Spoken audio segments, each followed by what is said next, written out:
Me quedé sin trabajo, tenía deudas, tenía familia y me mandaron a Cruz Roja de Cornellá.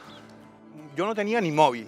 De allí me enseñó cómo coger el móvil, mandar el currículum, tenerlo en archivos, saber cómo lo mandas a una empresa, cómo lo mandas a otra. Y a partir de ahí, pues claro, ya te vas animando porque ves que te llegan mensajes, te llama la empresa. Oye, hemos recibido tu currículum, estamos en ello. Eso te va animando, ¿sabes? Hasta que consigues el empleo. Entonces ahí, la fiesta pasa.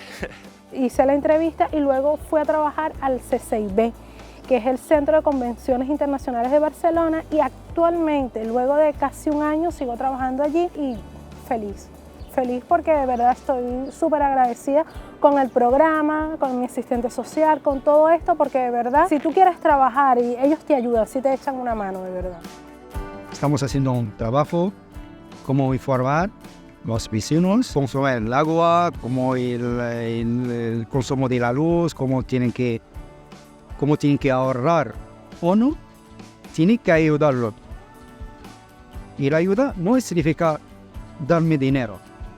Dame ideas, de todo ideas para que salgamos todos de los problemas que tenemos. Después de las prácticas quiero tener un trabajo, pero también quiero seguir formándome, o sea, si puedo hacer la formación del nivel 2, que hemos hecho solo el del nivel 1, para tener más experiencia en la formación.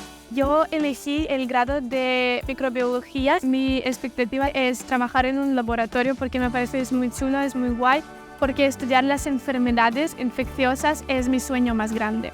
Durante la pandemia no pudimos pagar las facturas del piso ni la luz, sobre todo del agua, y cuando ya nos desahuciaron, Aigües de Barcelona nos liquidó la factura, ¿no? Y nos dio este respiro.